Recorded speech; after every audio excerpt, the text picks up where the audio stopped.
Hello বন্ধুরা, আমার পরিবারের সবাইকে নমস্কার জানিয়ে শুরু করছি আজকের ভিডিও। আজকে আমি তোমাদের সাথে শেয়ার করব একদম গুড়জালি মাছের পাতলা ঝোলের একটা রেসিপি। যেহেতু এতদিন পুজো গেছে, অনেক রিচ খাওয়া হয়েছে, তাই এখন কিন্তু এই রকম পাতলা ঝোলের রেসিপি আমাদের শরীরের পক্ষে খুব প্রয়োজনীয়। দেখো, আমি এখানে নিয়ে নিয়েছি গুড়জালি মাছ 4 পিস মতন। এটাকে ভালো করে নুন হলুদ মাখিয়ে রেখেছিলাম, তারপর একটু কড়া করে ভেজে নিয়েছি। তারপরে আমি এখানে নিয়ে নিয়েছি একটা মতন টমেটোটাকে আমি ভালো করে পেস্ট করে নিয়েছি।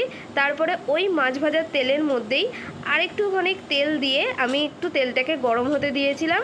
গরম হয়ে গেলে এর মধ্যে আমি এখন দিয়ে দেব বেশ কিছুটা কালো জিরে। এই কালো জিরে দিয়ে রান্না করলে একেবারে একদম পাতলা ঝোলই করব, তাই জন্য আমি কালো জিরে দিয়েই রান্নাটা করছি।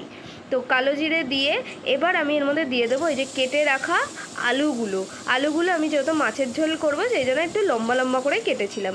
এরকম লম্বা লম্বা করলে মাছের ঝোলে দেখতেও ভালো লাগে আর খেতেও ভালো লাগে। যাই হোক, আলুগুলো দিয়ে একটু নাড়াচাড়া করার পর আমি এখানে এই যে পেস্টটা করে রেখেছিলাম এই টমেটোর পেস্টটা দিয়ে দেবো। এবার আমি এটাকে একটু ভালো করে নাড়বো যাতে টমেটোর কাঁচা গন্ধটা চলে যায়। একটু ভালো করে কষিয়ে নিতে হবে যতক্ষণে এই উপরে তেলটা ছেড়ে আসছে। এবার এর মধ্যে আমি দিয়ে দেবো হলুদ গুঁড়ো। আর কোনো মশলা দেব না, জাস্ট হলুদ দেব আর লবণ দেব।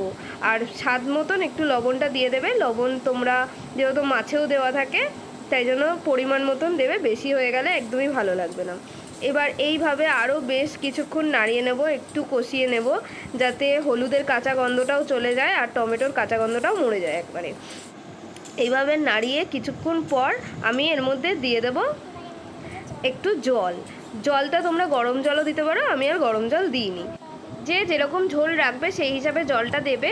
তারপরে আমি এর মধ্যে একটু দিয়ে দিলাম পিটুলি গোলা। এতে ঝোলের ঘনত্বটা একটু হালকা গাঢ় হবে, কিন্তু একদম মানে ঘন হয়ে যাবে না, হালকা পাতলাও থাকবে আবার গাঢ়ও হবে, তাই জন্য দিয়ে দিলাম। এর মধ্যে তোমরা কর্নফ্লাওয়ারগুলোও দিতে পারো, আমার কাছে কর্নফ্লাওয়ার ছিল না সেই মুহূর্তে, তাই জন্য আমি আটা গুলে দিয়েছিলাম জলের সাথে।